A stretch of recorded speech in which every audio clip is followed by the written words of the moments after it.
வணக்கம். நமக்கு எண்கணி ஞானத்தையும், வேத ஜோதிட ஞானத்தையும், ஆன்மீக ஞானத்தையும் வழங்கிய அனைத்து குருமார்களுக்கும் நன்றி. என்ற அதே வேளையில் இது ஒரு ஜோதிட விளக்க வீடியோ விருப்பம் உள்ளவர்கள் தொடர்ந்து பார்க்கலாம். நமது 18 VUR யூடியூப் சேனலை சப்ஸ்கிரைப் பண்ணியிருக்கின்ற அனைத்து தோழர் தோழிகளுக்கும் நமது நன்றிகள். இன்றைக்கு இந்த வீடியோவுடைய டைட்டில் பார்க்கும்போது உங்களுக்கு தெரியும், ராகு செய்யவிருக்கும் மாயாஜாலங்கள் அப்படின்னு. ஆக்சுவலி என்னன்னா இந்த ஜாதகத்துல வந்து ராகு வந்து ஒரு மாதிரியான பெரிய ஒரு ஒரு மாதிரி மாயாஜாலம் பண்ண போறாரு இந்த ஜாதகருக்கு. ஓகேங்களா? அந்த மாதிரி ஒரு ஸ்பெஷலான ஒரு ஜாதகத்தை தான் இன்னைக்கு எடுத்து வந்திருக்கோம். நேரடியா ஜாதகத்துக்கு வந்துடலாம். இந்த ஜாதகத்தை வந்து கண்டிப்பா நான் உங்களுக்கு வந்து டிகிரி அமைப்புகள்லயே போடுறேன். டிகிரி அமைப்புகள் அப்படின்னு போடும்போது உங்களுக்கு இன்னும் கொஞ்சம் துல்லியமா சில விஷயம் புரியும். சரிங்களா? இந்த ஜாதகர் இந்த குழந்தையுடைய பிறந்த நாள், பிறந்த டேட் 9 நவம்பர் 2002 2:47 AM 2:47 AM மலேசியால பிறந்திருக்கிறாரு. ஓகேங்களா? மலேசியால பிறந்த ஜாதகம். இந்த ஜாதகத்தோட ஸ்பெஷல் என்னன்னு பார்த்தீங்கன்னா, ஓகே, ஏன் வந்து ஃபர்ஸ்ட் வந்து டிகிரியோட போடுறேன் அப்படின்னாக்கா, இவரு யாரு? சூரியன் வந்து லக்னாதிபதியா இருக்கிறாரு. சிம்ம லக்னம். லக்னாதிபதி பார்க்கும்பொழுது நீச்சமாக இருந்தாலும், இவர் முறையான நீச்ச பங்கம் அடைஞ்சிருக்கிறாரு. இவர் நீச்சமே இல்ல. 16 டிகிரி வரைக்கும் தான் அவர் அந்த ஐப்பசி மாதத்துல 16 டிகிரி வரைக்கும் தான் பரம நீச்ச பாதையில இருப்பாரு. அதுக்கு பிறகு இப்ப இவர் பாத்தீங்கன்னா 22 டிகிரியில இருக்கிறாரு. சுக்கிரனோட சேர்ந்து இருக்கிறாரு. நீச்ச பங்கமா இருக்கிறாரு. சுபத்துவமா இருக்கிறாரு. சந்திரனின் பூரண ஒளியில இருக்கிறாரு அப்படின்ற மாதிரியான பரிபூர்ண சுபத்துவ நிலையை பெற்றிருக்கக்கூடிய நீச்ச பங்க அமைப்புகள்ல இருக்கக்கூடிய ஒருத்தர் தான் இவர். நீச்சம் இல்லை இந்த ஜாதகம். சிம்ம லக்னமாகி லக்னத்துக்கு 3ஆம் இடத்துல சூரியன், புதன், சுக்கிரன், கேது.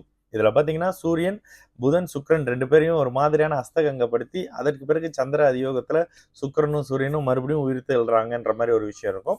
அதனோடு சேர்ந்து கேதுவுமே சேர்ந்து கிரகணம் ஆயிருக்காரு. இந்த இந்த இந்த இந்த கிரகண அமைப்பு, கிரகணம் ஆயிருக்காருன்றது தவறான வார்த்தை. கிரகணம் முடிஞ்சிருக்கு அப்படின்னு சொல்லலாம். ஏன்னா சூரியனுக்கும் சந்திரனுக்கும் 12 டிகிரியில இருந்து கிரகண அமைப்பு வரும். ஓகேங்களா?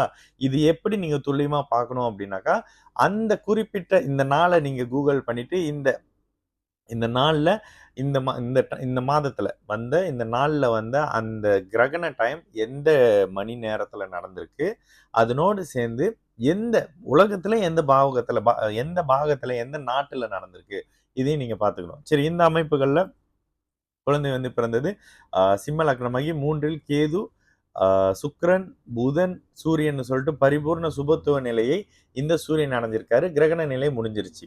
6ஆம் இடத்துல சனி இருக்கிறாரு. இந்த ஜாதகத்தோட ஸ்பெஷலே அதுதான். 6ஆம் இடத்துல சனி இருக்கிறாரு 24 டிகிரி, லக்னம் 16 டிகிரி. 8ஆம் இடத்துல குரு இருக்காரு 5 டிகிரி. அண்ட் மேஷ ராசியா வராரு. மேஷ ராசி பரணி நட்சத்திரம்.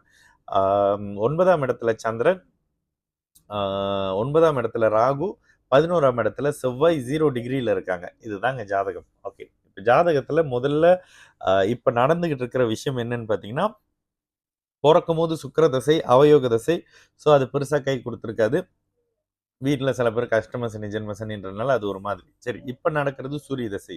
சூரியன் லக்னாதிபதியாக இருந்து அதீத சுப அமைப்புல இருக்காரு. சரி, இந்த லக்னாதிபதியாக இருக்கக்கூடிய சூரியனும் கூடவே சூரிய தசையில இப்பொழுது வந்தது ராகு புத்தி. இந்த 9ஆம் இடம் சம்பந்தப்பட்டிருக்கு. ஆனா இந்த ராகுக்கு சனியின் தொடர்பு இல்லாம சுக்கிரனின் தொடர்பு, பௌர்ணமி சந்திரனின் தொடர்பு, இந்த ஜாதகத்தின் யோகர்னு சொல்லப்படக்கூடிய செவ்வாயின் தொடர்பு இருக்கக்கூடிய இந்த சுக்கிரன் ஒரு மாதிரியான இடமாற்றத்தை பண்ணுவாரு. சின்ன குழந்தை தானே, சில மாதிரியான விஷயத்த பண்ணுவாரு அப்படின்ற மாதிரி சொன்னோம். இந்த சூரிய தசையை பத்தி நம்ம பேச போறது இல்ல. அடுத்து வர்ற செவ்வாய் தசை. செவ்வாயும் பாத்தீங்கன்னா இந்த ஜாதகருக்கு பெரிய கெடுதல்கள் பண்ற மாதிரியான அமைப்புகள் இல்ல. 0 டிகிரியில இருக்காரு. அம்சத்துல பாத்தீங்கன்னா அவரே சுக்கிரனோட வீட்டுல இருக்காரு. அவங்க பத்திலாம் விஷயம் இல்லைங்க. நம்ம பேச போறது ராகு. ஓகே. ப்ரீவியஸ்ல ஒரு சிசரியன் நடந்த ஒரு குழந்தைக்கு வந்து நம்ம என்ன சொல்லியிருந்தோம்னா, ரொம்ப கவனமா ராகு தசை வர்ற மாதிரி கணிச்சு கொடுத்துருக்கேங்க. ஏன்னா ராகு தசையில அந்த குழந்தைக்கு சகலமும் கிடைக்கும் அப்படின்னு சொன்னேன்னா, இந்த ராகு அதுக்கும் மேல அப்படின்ற மாதிரியான ஒரு ஸ்பெஷலான விஷயம். எந்த ஒரு ஜாதகத்துல குரு சுக்கிரனின் தொடர்புகள்ல வரக்கூடிய ராகு மிகப்பெரிய மேன்மையை தருவார் அப்படின்னு சொல்றோமா, இந்த ஜாதகத்துல இன்னும் கொஞ்சம் ஸ்பெஷலாக லக்னத்தின் 9, 10, 11ஆம் அதிபதிகளுடைய தொடர்பு பெற்றிருக்கக்கூடிய இந்த ராகு 9 தர்ம கர்மாதிபதியோட தொடர்பும் வந்துருச்சு. மகாதன யோகத்தின் தொடர்பும் இந்த ஜாதகத்துக்கு வந்துருச்சு. அதாவது அந்த ராகுக்கும் வந்துருச்சு. ஓகே, என்னங்க வந்துச்சு? ஒரு ஜாதகத்துக்கு மகாதன யோகம் எப்படி வரணும்? 2, 9, 11ஆம் அதிபதி கொடுக்கணும். 2ஆம் அதிபதி புதன், 11ஆம் அதிபதி புதன். இந்த அமைப்புகள் 9ஆம் அதிபதி செவ்வாய் 9ஆம் வீட்டில இருந்து 2 11ஆம் அதிபதியினுடைய பார்வையில இந்த ராகு வந்துடுறாரா, தர்ம கர்மாதிபதிகளுடைய தொடர்புகள்ல இந்த ராகு வந்துடுறாரா. இந்த ராகு தசை என்ன பண்ணும்? இந்த ராகு தசை என்ன பண்ணும்? முதல்ல நீங்க வந்து மைண்ட்ல வச்சுங்க. இந்த ராகு தசை முதல்ல என்ன பண்ணும் அப்படின்றத. நான் எடுத்தோடனே சொன்னேன் ராகு தசை. செவ்வாய் தசையிலேருந்தே சொன்னேன். செவ்வாய் தசை முடிஞ்சு ராகு தசை வரும்போது இவர் வந்து மலேசியாக்குள்ள இருக்க மாட்டாரு. வெளியில போவாரு. வெளியில தான் எல்லாம் பார்க்கும்போதே 6ம் 8ம் வலுத்து இருக்கு. 6ம் 8ம் வலுத்து லக்னாதிபதி வலுத்து இருக்கிறது. 10ஆம் அதிபதி 3ஆம் இடத்துல ஆட்சியா இருக்கிறது. நேரடியாக சம்பாதிக்கவே மாட்டாருங்க. முழுக்க முழுக்க முழுக்க மறைமுகமான வருமானம். ஜாதகம் முழுக்க முழுக்க முழுக்க மறைமுகமான வழியில ஒரு மாதிரியா சம்பாதிக்கிற டைப்பா இருக்கு. நானே அப்பா சிரிச்சாரு. ஏன்னா சரி அப்பா வந்து சிரிச்சாரு. ஓகேங்களா? கேட்டாரு என்ன மாதிரி இருக்கும்? நீங்க என்னென்ன மீனிங் பண்றீங்களோன்னு சொல்லிட்டு. ஏன்னா அவர் அப்பா வந்து ஃப்ரெண்டு. அந்த ஃப்ரெண்டுன்றனால நமக்கு அவங்களோட பர்சனல் விஷயம்லாம் தெரியும்ல. கிட்டத்தட்ட உங்கள மாதிரி தான். ஆனா அப்பாவோட ஜாதகமே ஒரு ஸ்பெஷல் ஜாதகம். அதை நான் சொல்றேன். தண்ணி சம்பந்தப்பட்டு வேலை செய்றீங்களான்னு சொன்னப்போ ஒரு விஷயம் சொன்னாரு. இந்த ஜாதகத்தின்படி 6, 8, 12 வலுத்து இருக்கிற ஜாதகம். நல்லா பார்த்தீங்கன்னா 6ஆம் அதிபதி 6ல, 8ஆம் அதிபதி 8ல, 12ஆம் அதிபதி பாக்கியத்துல அப்படின்னு சொல்லிட்டு 6, 8, 12கள் வலுத்து இந்த 8ஆம் இடத்துல இருக்க குரு வந்து 8, 12 அமைப்புகளை பரிபூர்ண சுபத்துவ அமைப்பு பண்ணி ஒரு மாதிரியான ஒரு தொடர்பு இருக்குல்ல. மறைமுகமா வெளியில சொல்ல முடியாத அமைப்புகள்ல லாபத்தை வெளிநாட்டுல தேடக்கூடிய ஒரு ஜாதகம்ங்க. ஓகேங்களா? அந்த மறைமுகம்ன்றதுக்கு நான் வந்து பொது வெளியில சொல்ல முடியாது. அவர்கிட்ட சொன்னேன். இது ஒரு மாதிரிங்க, இந்த மாதிரிங்க, இந்த மாதிரிங்க. ஏன்னா லக்னாதிபதியை விட 6, 8 அதிபதிகள் வலுத்திருக்கிறாங்க. ஆனா லக்னாதிபதி அதீத சுபத்துவம். சுக்கிரன் அஸ்தகங்கப்படுத்தி கூடவே சந்திர அதியோகத்துல அப்படி இப்படின்னு ஃபர்ஸ்ட் கிளாஸா இருக்காரு. ஜாதகர் சிம்ம லக்னத்துக்கு ஏற்ற மாதிரி ஹெட்டா தான் இருப்பாரு. ஒரு மாதிரியான டைப் தான். இந்த மாதிரி இருந்தாங்கனாலே உங்களுக்கே தெரியும் ஒரு மாதிரி பண்ணுவாங்க அப்படின்னு. ஸோ மகாதன யோகம் ராகு திசையில தொடங்குற இவரோட வாழ்க்கை குரு கூட வெளியில வச்சிருப்பாரு. சனி பார்த்திருக்காரு அப்படின்ற ஒரு விஷயம்ன்றதுனால குரு தசை ஒரு மாதிரியான ஆரோக்கிய குறைபாடுகளும் சில எதிரி தொல்லைகளையும் கொடுக்கும். ஏன்னா சில குருக்கு வந்து நிறைய சஷ்டாஷ்டக பிளானட்கள் இருக்காங்க குரு தசையில. ஓகேங்களா? ஸோ இந்த இடத்துல இவருக்கு மிகப்பெரிய ஒரு மாதிரியான பலன்களை வந்து குரு. ஆனாலும் குரு வந்து 5ஆம் அதிபதியாகவும் வருவார். முதல் பாதியில அவர் 8ஆம் அதிபதியாகவும் அதுக்கு பிறகு 5ஆம் அதிபதியாகவும் செயல்படுவார். இந்த ராகு என்ன பண்ணுவாரு? நம்ம இதை பத்தி தான் பேச போறோம். மற்றதெல்லாம் விட்டுருவோம். ராகு அப்படியே பணத்தை மறைமுகமா இல்லீகலா வெளியே சொல்ல முடியாத வகையில அப்படியே கொண்டு வந்து கொட்டுவாருங்க. இந்த ஜாதகர் கொடுத்து வச்சவர். இந்த குழந்தை கொடுத்து வச்சவர். ஏன்னா அவர் இருக்கிறது தர்ம கர்மாதிபதியோட தொடர்புல நேரடியா இருக்கிறாரு. சுக்கிரனின் தொடர்புகள்ல இருக்காரு. கிட்டத்தட்ட சந்திரனோட தொடர்பும் இந்த ராகுக்கு இருக்கு. கிரகணம் முடிஞ்சிருச்சுனாலே ஒரு சிறப்பு. ஆனா இந்த இடத்துல இந்த சந்திரனுடைய தொடர்புன்றது எல்லாம் ஒரு மாதிரி மறைமுகமா 6, 8, 12ஆம் வழிகள்ல வரக்கூடிய ஒரு மாதிரி மறைமுகம். அதுல அந்த மறைமுகத்துல இவரு தான் தலைவர்.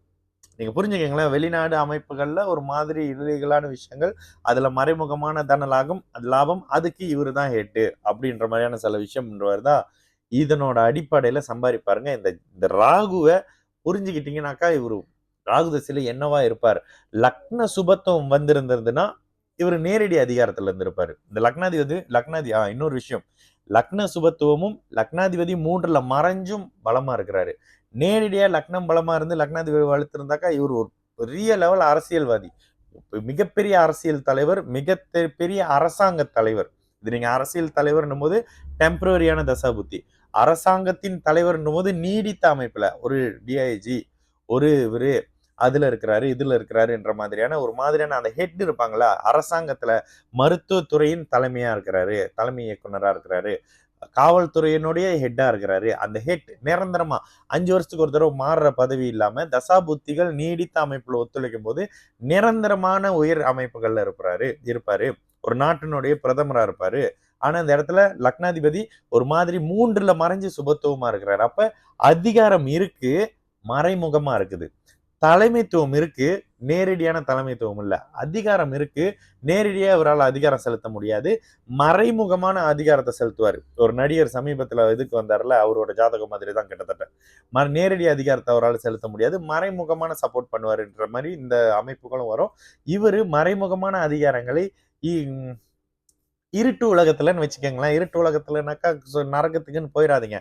மறைமுகமா இருக்கக்கூடிய இல்லீகலான அந்த உலகத்துல இவர் இருப்பார். இதுதாங்க விஷயம்.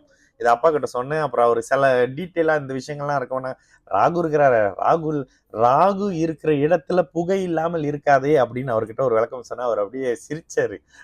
வரும் பிரதர், இப்பவே இந்த மாதிரி. அப்புறம் இன்னொரு விஷயம் கேட்டாரு, எங்க படிப்பாரு அப்படின்னு கேட்டாரு. என்ன டவுட்டு? கண்டிப்பா இன்டர்நேஷனல் ஸ்கூல்ல தான் போடுவீங்க, கொஞ்சம் ஒரு மாதிரியான ஹை ஸ்கூல்ல தானே போடுவீங்க. ஆமாங்க அப்படின்னு. ஏன்னா ஜாதகமும் இந்த ஜாதகத்தோட குவாலிட்டியும் 9ஆம் இடத்தினுடைய தன்மையும் சிம்மத்துடைய தன்மையும் பாருங்க. அப்ப சிம்மத்தை சனி பாக்குறாரு ஐயா, சனி பாக்குறாருங்க. ஆனா முதலில் பாவத்துவ அமைப்புகள்னாலும் அதீத சுப அமைப்புகள்ல இருக்காருல்ல. இந்த சூரியன் நீச்ச பங்காமை முறையான நீச்ச பங்கம் அடைஞ்சிருக்கிறாருல, சந்திர கேந்திரத்துல இருக்கிறாரு. 16 டிகிரி அந்த ஐப்பசி மாதத்துல அவர் துலாம் வீட்டுல 16 டிகிரி தாண்டிட்டாருனாலே அவர் நீச்சம் இல்லைன்னு வரும். அந்த அமைப்புகள்ல இருக்காரு. சுக்கிரனோட சேர்ந்திருக்கிறாரு. சுக்கிரனை அஸ்தகங்கப்படுத்தி இருக்காரு. போதுமான அளவுக்கு பலம் இவருக்கு வந்தாச்சு. இந்த அதிகாரம் முழுக்க வெளியில இருக்குங்க, வெளிநாட்டுல. சரிங்களா? இந்த மாதிரியான அமைப்புகள்ல லாபம் வரக்கூடிய, பொருளாதாரத்தை ஈட்டக்கூடிய ஒரு அருமையான ஜாதகம். இந்த ஜாதகம் மலேசியால பிறந்திருக்காரு அப்படின்னும் போது பார்க்கும்போது வாவ் அப்படின்ற மாதிரி எனக்கு இருந்தது.